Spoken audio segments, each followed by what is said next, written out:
It's time for Behind the Hits, where great country songwriters talk about great country songs. On today's Best Country, proudly broadcasting on the American Forces Radio Network. I'm your host, Ty Hager, and this week on the show... What about now? How about tonight? A Lone Star, that's a good one. Tomorrow, I'm Chris Young's latest, Nice.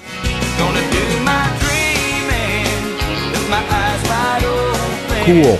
But I'd have had to miss You're kidding me, we've got that guy? the day. We do indeed have that guy. Coming up later in the show, we'll be talking with songwriter Tony Arata. But first, we're back at the Music Mill on Music Row in Nashville, world headquarters of the Nashville Songwriters Association International, talking with Anthony L. Smith. Anthony, thank you for joining me. Thank you. Glad to be here. And you know, I went to, when I knew I was going to have this interview with you, I went and Googled. You know, there are two hit songwriters named Anthony Smith running around the same town. There's two hit songwriters. There's actually four Anthony Smiths around here. The other Anthony Smiths, his first name is Ralph, so we could always get separated in legal terms, but I don't know these other guys. I don't know what their names are, so... Any of you ever think about going by Tony? You know, for the heck of it? one does, Tony Smith. I have no idea, you know. We'll just have to wait and see how it all plays out. Well, let's talk about Lone Star. What About Now? What a big hit that was. It was a great hit. The funny thing about that song is I had gotten... there was this new keyboard that had come out at the time that everybody was kind of buying and called a Motif. And I was a guy who had gear. I had a studio at my house, and I had gear, and I was a programmer from when I used to do a lot of stuff where I really used to program and play the whole track and all that stuff. I was a track guy. So Ron had this keyboard. He couldn't work it at all. So I said, man, you know what? This would be great. Let's write by the drum machine today. They go, oh, great. So I get over there, and I start digging into it, you know, and with this manual, and it's fun for me, you know. I'm digging around on it, and they're sitting up there bored out of their minds, you know. And after about an hour, they just go, well, man, why don't we just go ahead and just get something going, you know? And I said, man, yeah, wait a minute, you're gonna love this, guys. You're gonna love it. And I dug around in that thing for like another 45 minutes and finally got it going, you know, and I got the drum beat going, and they were really excited about it, and I was too, you know. And so we got it going, and man, we got that thing, and so it just gave us new energy that day, and we just fired it up, and the song took off.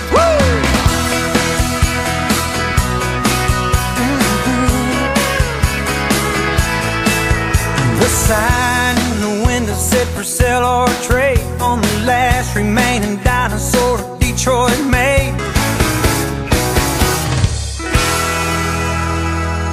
Three-week number one for Lone Star, What About Now? A tune co-written by my guest this week on Behind the Hits, Anthony L. Smith, and a tune which became a Toyota commercial. Sure did. It had several runs with Toyota that was just fascinating to us, that it just took on another life, you know, and all of a sudden we were getting these licenses and all that stuff from this Toyota campaign, and it was just absolutely fascinating that song. I mean, it has had more licenses and more plays, and you know, just been in the recurrence for forever. Just one of those songs that up-tempo songs that you know, you just wish you had more, just because it just keeps going on, you know, 10 years later.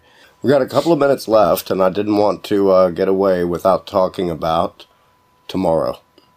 Oh, let me tell you, I think that song is going to be, it is such a big hit that I wrote with Chris Young and Frank Myers. And once again, one of the funniest things, the story behind that song is when we were writing with Chris, and we wrote the day we wrote it and finished it on the work tape, and Chris loved it from the beginning. And I called him like 2 days later, and was asking about something, and he says, he answered the phone. He goes, Anthony Smith, he says, as far as I'm concerned, there's two songs that has to be on my record, and this is one of them. Tomorrow I'm gonna leave here, I'm gonna let you go and walk away like every day I said I would. Tomorrow I'm gonna leave here. Yeah, I'm gonna let you go and walk away like every day I said I would. There's the leadoff single from Chris Young's new CD, Neon. That's Tomorrow, written by Chris Young, Frank Myers, and my guest this week on Behind the Hits, Anthony L. Smith. You're listening to Behind the Hits on today's Best Country. Proud, honored, and just tickled khaki to be broadcasting on the American Forces Radio Network. My next guest has written a number of hit tunes. Here I am, gonna do my dreaming with my eyes wide open. But is perhaps best known for writing one of the great country songs of all time. I could have missed the pain, but I'd have had to miss the day. In the studio with Tony Arata. One thing I wanted to say right off the top, Tony, is that you know that nowadays you can miss the pain and still be able to do the dance. You've never seen me dance. So, you moved here quite a while ago. 1986. Right out of you were going to journalism school. Yeah, I graduated from Georgia Southern University down in Statesboro, Georgia in '80, and then began dating the woman who became my wife, Jamie, that summer. And we married in 1984, and in 1986 I came home. We were living in Thunderbolt, Georgia, and I came home and found out that my wife had called and Jamie had given our 30-day notice that we were leaving. And I found out from the landlord that we were moving to Nashville. So that's how I found out about it. So it was a surprise to you. Oh, now, was this because she had such confidence that you were going to be a big songwriter? Well, I love my hometown. There's just not a real big original music scene. And so Right. I got fired more than I got hired, because if you're not playing cover songs, then you just don't have a long... Which is the way it is in all but like maybe a few 5 cities in America. Right. So there's only a few choices you have. Right. And Jamie knew if I was really going to pursue songwriting, we had to go somewhere where obviously they don't look at you like you've got leprosy when you tell them that you're a songwriter, that you've come to town for this, and that's what everybody else does too. So Nashville was the natural choice, and because we are the leper colony of songwriters. Well, I tell you what, sometimes I feel like it, but no, we moved here in '86, and on Halloween night, I thought it was fitting. We didn't know a soul and had done no reconnaissance or anything like that, but knew that's. I mean, we had to go somewhere, and we told all our family farewell, and we moved. Now, how many songs had you already written when you made the move? Well, I had actually had some chart success with a fellow by the name of Jim Glaser, who used to be in the Glaser Brothers band. Exactly. And sang background for Marty Robbins. Right. And that was in '82 and '83. He recorded some of my songs, and I actually had some songs on the radio. I had a song on the radio called Man in the Mirror, and that he did that actually went in the top 20.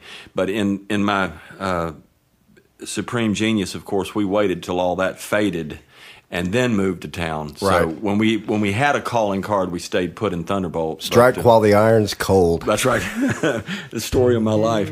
So when we moved here, all that had long since faded, but it was actually, I guess it's the way it's supposed to be. You just come here and you get in line with everybody else, which is what we did. Don't do it, darling. Don't you dare look in there. You said you didn't want to see me, but you've been looking for me everywhere.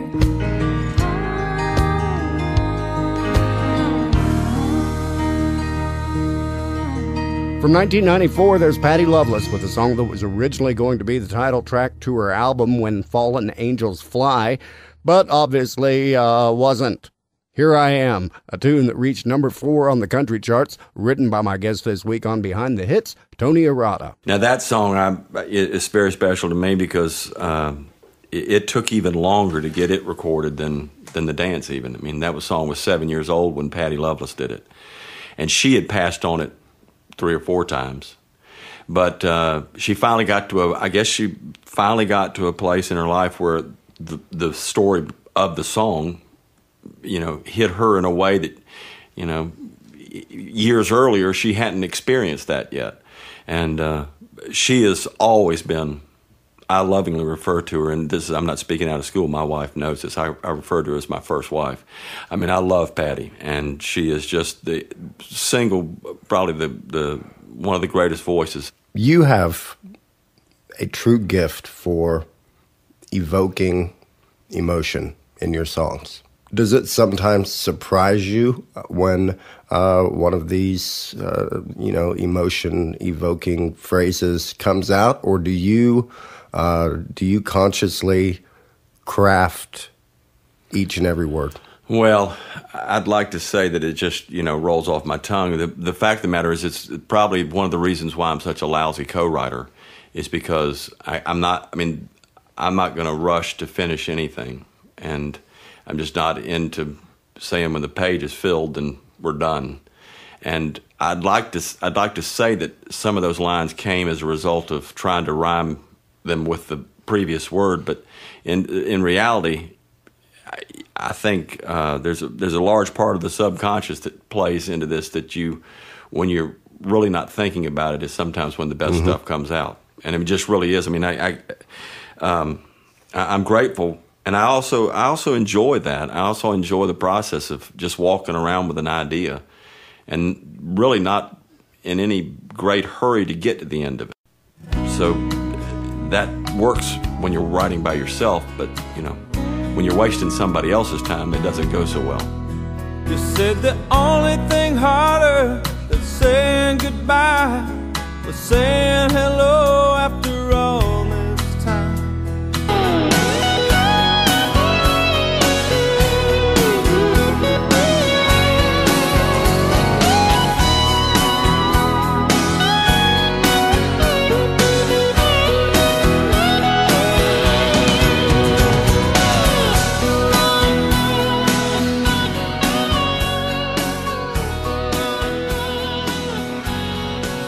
Leroy Parnell and I'm Holding My Own, a tune that was to become my guest songwriter Tony Arata's first big hit after his hit to end all hits, which of course we'll talk about a little later. Invariably what happens is the very same people who passed on the dance suddenly want another dance. That's what that's what they're looking for.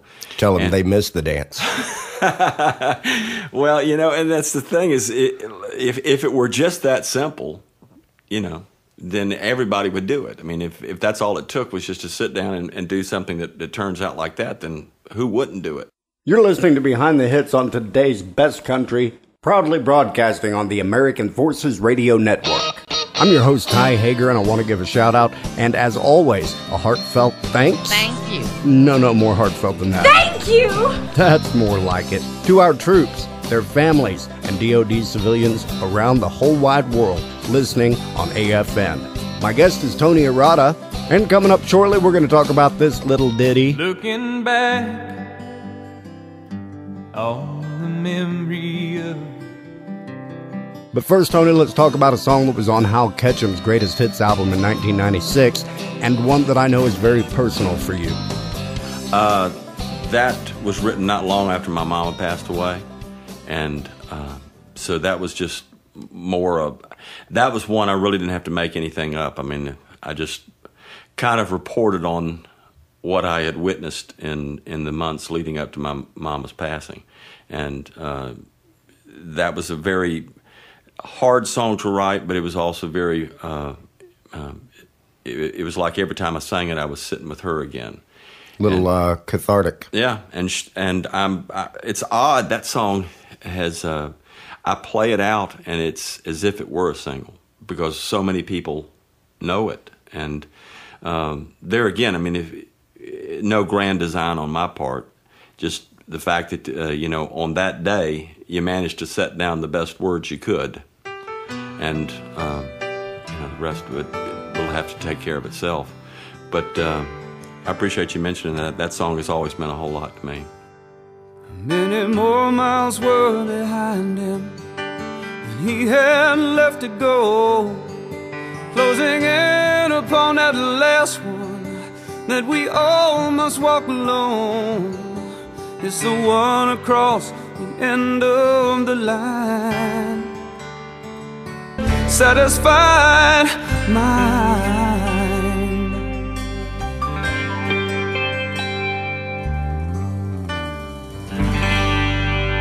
There's Hal Ketchum and Satisfied Mind, a beautiful tune written by my guest on Behind the Hits, Tony Arata. You've also had a couple of cuts with, I think Garth Brooks married her, Trisha Yearwood. You know, now, I met Trisha when I was new to town. One of the fellas that gave me a stage to play on was a guy from Georgia by the name of Pat Alger. And Pat had a band, Jelly Roll was in it, and several other folks, and they had a background singer by the name of Trisha Yearwood. And it was funny because I would open the show and Pat and his band would play, and the crowds kept getting bigger and bigger and bigger and bigger. And I remember sitting at the bar one night with Pat, and I said, man, because every big wig in the town was at Douglas Corner. And I was telling Pat, I said, man, I think this is really catching on. And as only an old grizzled vet can do with a minor leaguer, he looked at me and said, they ain't here to hear us, pal. And sure enough, Trisha Yearwood was who they were there to see. She got signed, left the band, the crowds went straight downhill. You know, so that was a wonderful lesson. Wow. But she is another truly remarkable vocalist. She's just wonderful. Oh, she's great. And that's the real McCoy. She and Patty, you know, that's like, they don't have to do much to that. That's just turn on the microphone and get out of the way. I love Cinderella, 'cause every time that it ends, somebody gets a fella. I love Cinderella.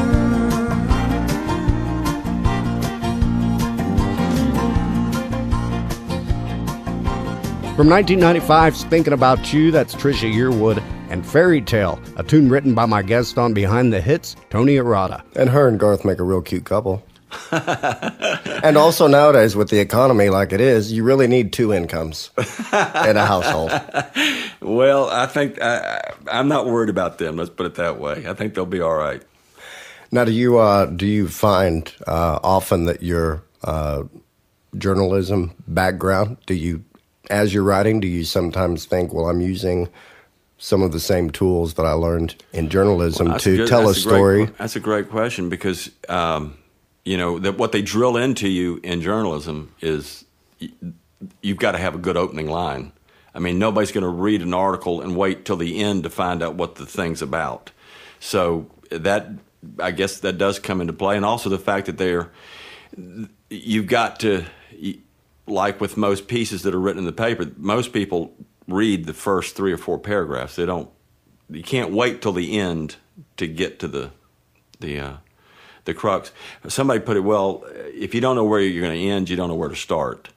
And so maybe some of that rubbed off on me. My father, who's paid for my college career, would certainly be grateful to know that some element of what he paid for, you know, actually stuck. Let's talk about Dreaming with My Eyes Wide Open. Mm-hmm. Big hit for Clay Walker. Mm-hmm. That was a song that I was actually contracted to write. That was my one brush with Hollywood. It was in a movie called Thing Called Love. Mm-hmm. And it was the darndest thing. That whole process was just wild as it could be.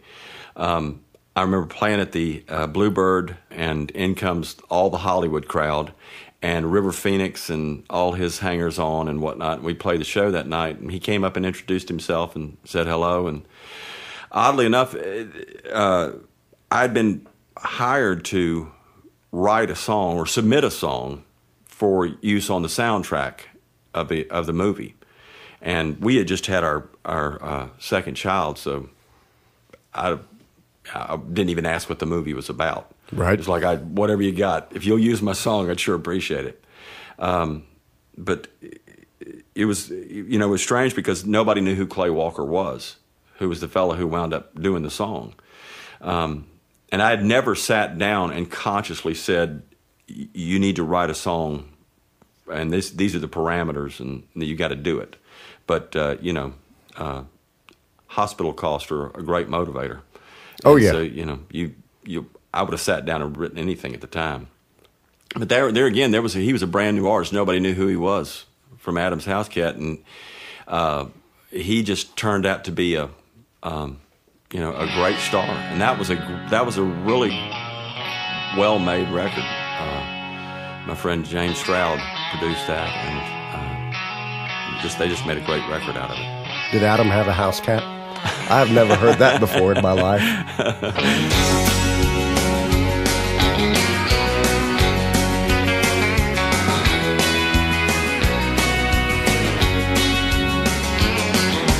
Half my life on bended knee, begging somebody to change, and the other half praying to God that they never would. With my eyes wide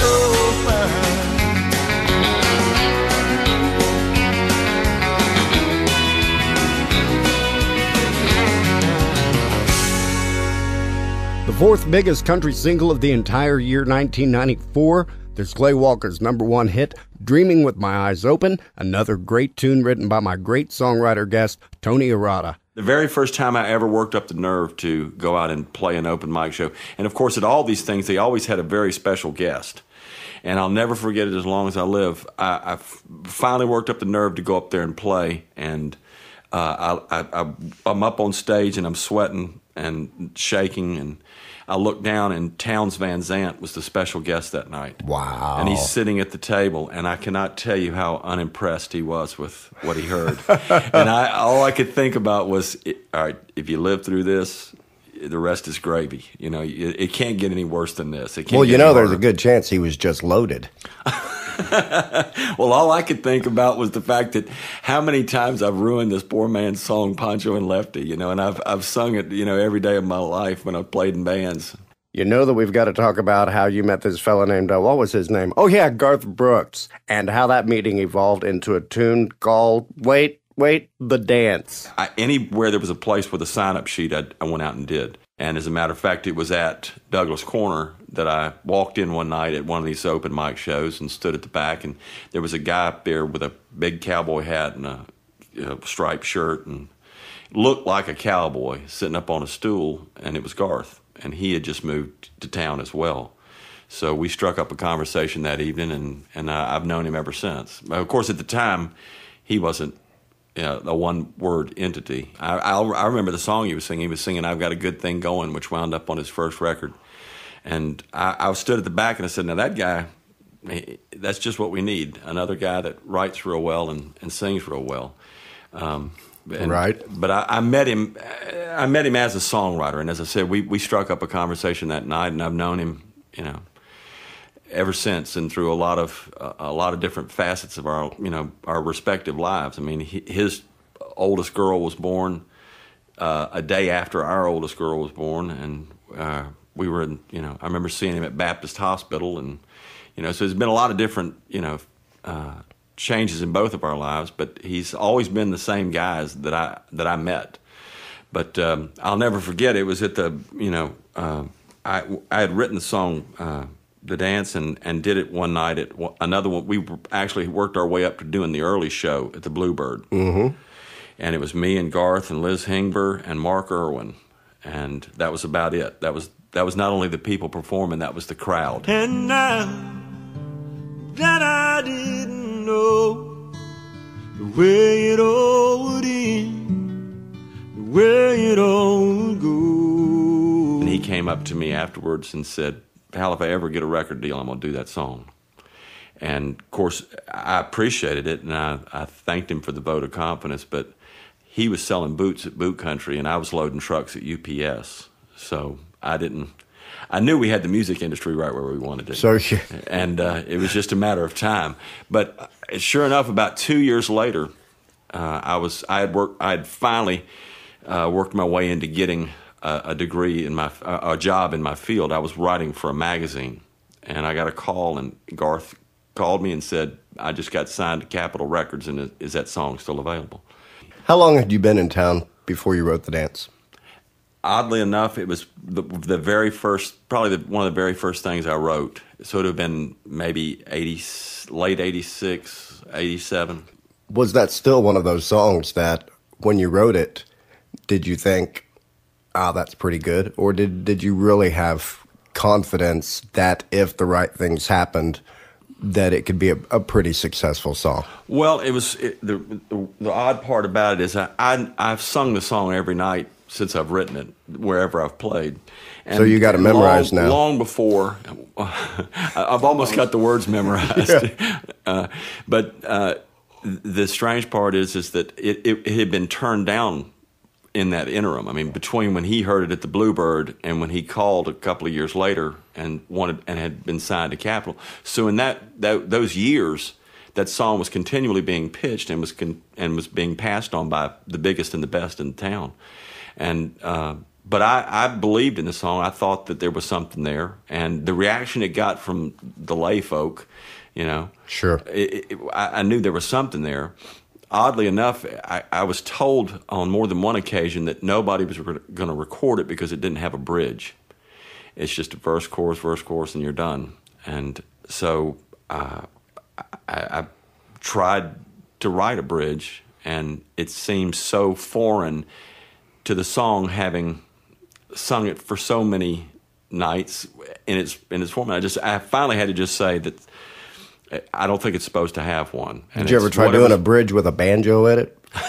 I tell you what, at that time of my life, I would have tried anything, a bassoon or whatever. Little ukulele? Whatever you got. Of course, they're all little ukuleles. But it was just one of those things. Finally had to make a decision that I thought I was done with the song, and that's what it was going to be. And oddly enough, in the years that passed, Garth came up to me and said, "You know what I always liked about the song is there was no bridge." And so every once in a while, idiots like me, every once in a while you finally come to the right decision and the right conclusion and stick by your guns and just and go with the song as is. Now, did you write the song with, did you have an idea in mind, or was it one of those songs that you sat down with a blank piece of paper and just started strumming? And well, there's a very definite story behind this, and we wouldn't be sitting here talking about this song. It had a whole different set of lyrics than it has that became the song. And I always loved the melody, but I knew the lyrics weren't anything to write home about. And I kept working on it, and not long after we moved here, I went out and saw a movie. And I don't know if anybody's seen it. It was Peggy Sue Got Married. It was Kathleen Turner and Nicolas Cage. And she goes back in time, but she goes back in time with the full knowledge of how her life turns out. Nick Cage turned out to be a real cad in the movie. And so when he asked her to marry him, she's back in time, and she knows how rotten it all turned out. And she tells him no, because she doesn't want to go through that again. And there's a locket around her neck, and she opens it, and her kids' pictures are fading. And so it dawned on me that if she doesn't marry him, she doesn't get the joy of her children. So you're either going to have to take it all or lose it all. You don't get to pick and choose. And that scene hit me so hard, and I went home the next day and wrote the song about that, that became the dance. Looking back on the memory of the dance we shared beneath the stars above. The dance. In the year 2000, the dance was named one of the most played songs of the 20th century. Well, and there again, if I could take credit for any of that, I would.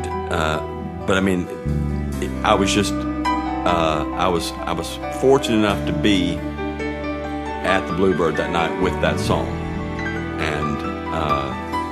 and it wound up with exactly the right people that it was supposed to go to. And if it was some grand design on my part, I mean, I'd do that every Thursday, but that's just not the way it works. There's just some things that just happen, and you don't have any control over them. They just happen to find their way, and that song certainly did.